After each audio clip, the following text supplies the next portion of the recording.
Thank you for requesting a free trial. Inqqa AI connects the dots in employee surveys and market research. So today we have a tutorial video for a CX use case doing a NPS dataset. So let's immediately dive into it. Let's check out our website, Inqqa.ai, where you can find our Learning Hub. Our Learning Hub has a lot to offer. It offers quick how-to videos which highlight particular functionalities of Inqqa, just specifically for that functionality, and explains you all you need to know. Or we have tutorials, which are more extensive videos like this one, who will take you through the whole process. So this video is aimed at CX professionals or NPS researchers who want to do something with the open text, taking you from a dataset to the insights, really quickly and easily, showing you the basic functionality. So after these two sections you will find our resources. So we done already a video on the employee survey example, but here we have a customer survey example, a survey conducted to the neutrals of an NPS survey, who got the question, what should company in particular improve so that you would definitely recommend a particular brand.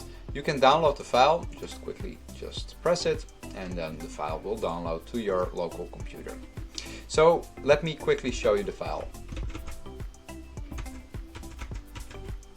There we go. This data set has a few things to offer. The most important thing is the open text.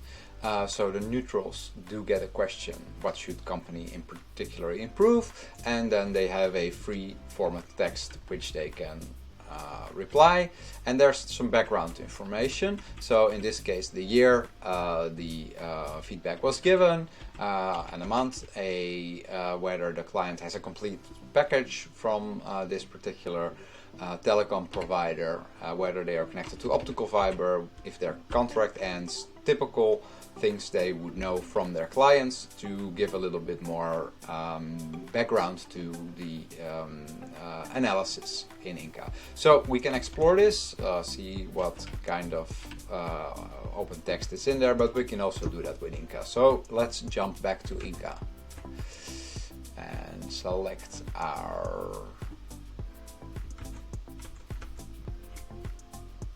There we go. So, welcome to Inqqa. Inqqa usually starts by uploading a new project. So we quickly just press this button, give it a name, CX demo, and pick a reporting language. Well, the reporting language is typically the language most of your data file is in. So if you have multiple languages, you pick the language you prefer, because Inqqa will present most of the examples for you to explore in that language. There are no translations, so just the source languages. In this case, the example dataset has only one language in it, only English, so I'll stick to English for this one. You can drop your dataset here, or just use the browser to select it and click on Create a New Project. So let's give it a moment to upload and analyze the file. There we go. We can immediately see that this Inqqa has detected the open text field, and we know what it's called, and it has a little over 5,000 complete responses in that data file. So let's select it for analysis, and right here you can see the background information, which is detected by Inqqa as filters. So later on in our process we'll be able to get some real nice insights out of this. That's all fine. Let's continue to ingest. So the very first thing that Inqqa does is analyze the complete answer. So a single complete response can of course consist out of multiple sentences, but a single sentence can hold multiple themes or topics in that sentence. So what Inqqa does is make segments out of the complete sentences, and will present an overview for you to explore. So I'll quickly jump ahead on this screen. I will revisit this one later and give Inqqa the time to do that segmentation. So we have seen that there are over 5,000 complete responses. Of course, the amount of segments in that data is a multitude of that, but we do not need to explore all of them. So Inqqa helps us and gives us a statistical sample of the segments which it has detected and already groups kind of similar segments together for us to explore in this interface. So we can see that there are 5,000 and a bit segments detected. We can click on it and explore it. So this is the Inqqa tiled overview. Here you can see that there are segments which are real segments from the data, so no classifications or no naming or labeling at this point yet. We as the analyst are asked to guide Inqqa through the process of naming the themes or topics or labels in the data set. So for instance, here we can see a segment, a real segment from our data, which says price. There are 541 similar segments detected in the data set. So let's see whether Inqqa has grouped them correctly. So I'll click on it and I can see there's price, probably the price, little price. This all is about the same topic, namely the price. So let's just quickly right click and we can add a label. We can call it price.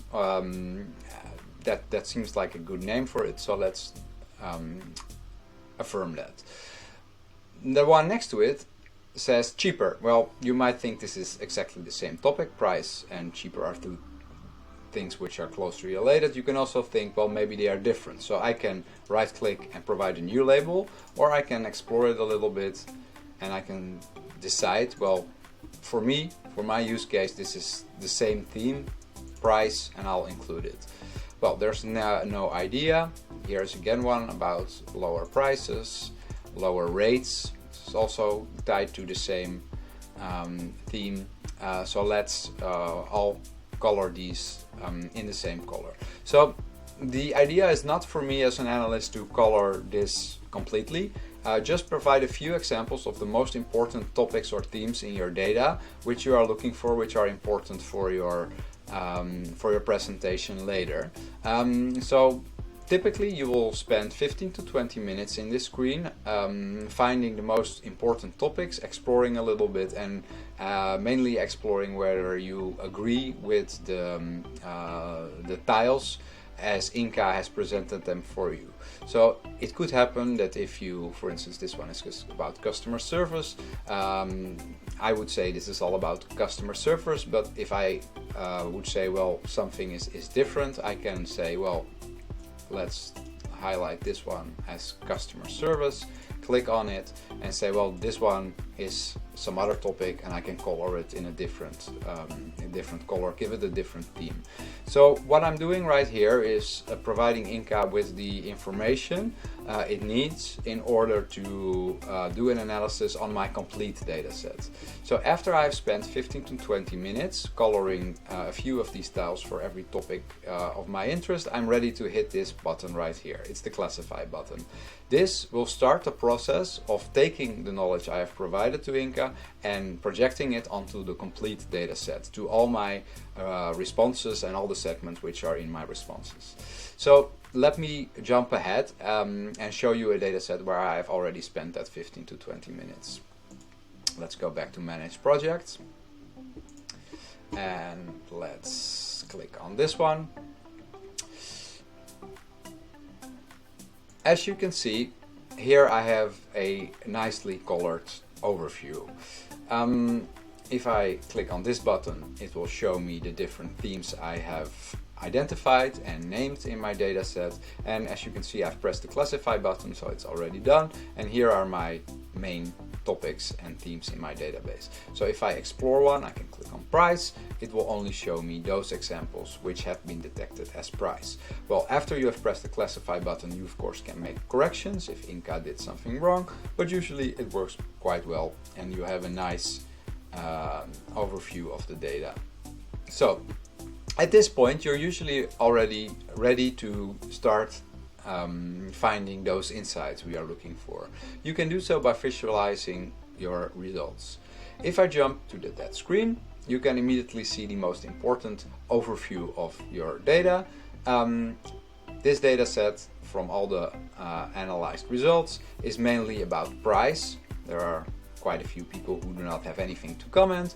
Malfunctions is important, customer service is important. I can sort it on amount, so it brings the price nicely to this side of the bar graph, and I can immediately identify the most important topics in my data. I can explore them further, so if I want to see all the complete responses in my data set which do have something to do with price, I can click on it and I can explore. And here are all my answers about price. Pretty cool. So if I want to go from this high over insight to a more detailed insight, I can play around with my filters. So for instance, if I'm interested in how the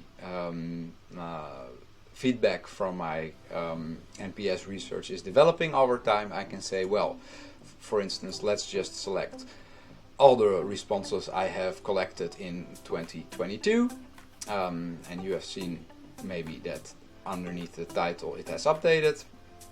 If I click on add comparison, it will lock my selection. So now I have made a comparison of 2022 on the left and 2022 on the right. It's the same, but I can update it now and change it to 2023. So right now you can see that on 2022 there is a little less feedback about the price than there is in 2023.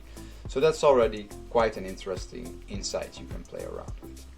If you want to store an insight because it's something you would like to share with your target audience, it's very easy to do so. You can just simply press this button, add insight, and type something like, oh, this is a comparison between 2022 and 2023, and the things I'm seeing here are, etc. You get the point. If you save it, it will you can find it back in the interface under the insights, and you can browse through them. If you want to share this with your stakeholders, there are a number of ways you can do so. So clicking the share project button is the most easy one. If you click on it, you can find that you can share this project with everyone, and if you click here, it will generate an immutable link which you can share with your target audience.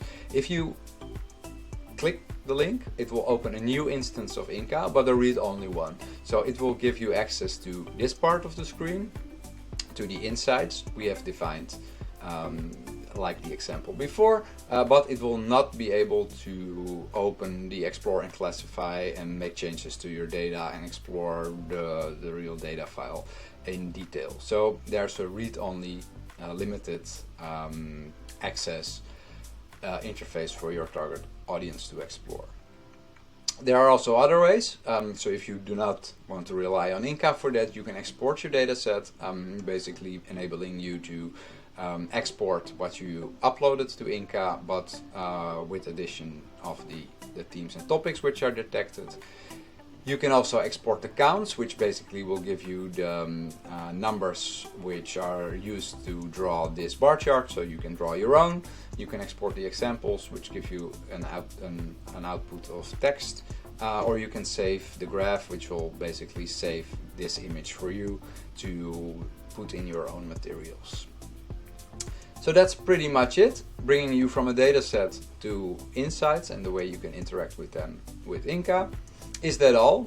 No, there's even a more automated way you can use Inqqa, because we have shown you the basic process right now, which gives you a lot of control on naming the teams, deciding how you name them, whether you want to join them or want to split them, but you can also rely on the AI to do so.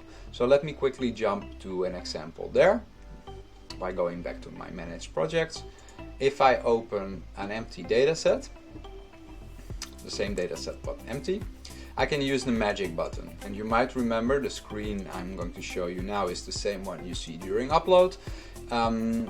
We went to go to explore in our first run over this dataset, but you can also click on automatically detect relevant labels.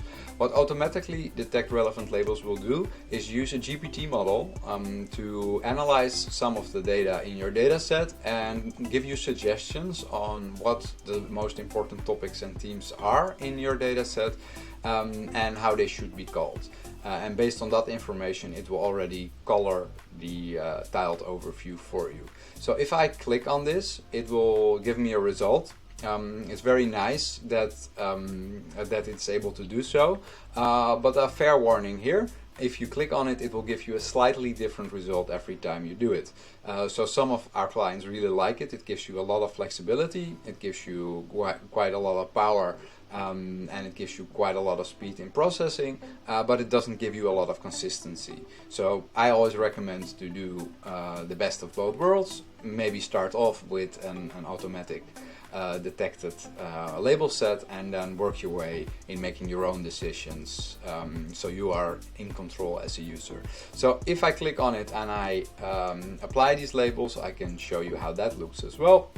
I prepared it up front. So as you might remember, there were like 8 or 10 topics I have identified manually, but if I ask GPT to do so, I will get less in this case. Sometimes you get less, sometimes you get more, but the GPT has now decided for us that there are 3 most important themes in our dataset, namely price, customer service, and quality. This is of course maybe not so surprising, because the most important topic in this dataset is price. We have seen that in our previous analysis, but I think for a really thorough analysis, it's important to do a little bit more work and to see that there's more in the data than just these three topics. So if I just quickly inspect, I can see that my bar chart is more simple, it's more straightforward, but we did not have to spend any time on getting to these results, and basically the high over we will draw the same conclusion from this analysis as we did from the previous, but our previous one would allow us to do a little bit more in-depth analysis.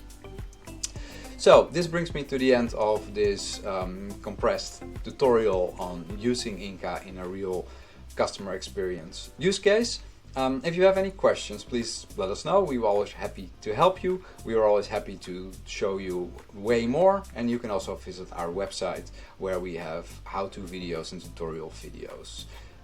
So yeah, thank you and bye. Have fun analyzing your data.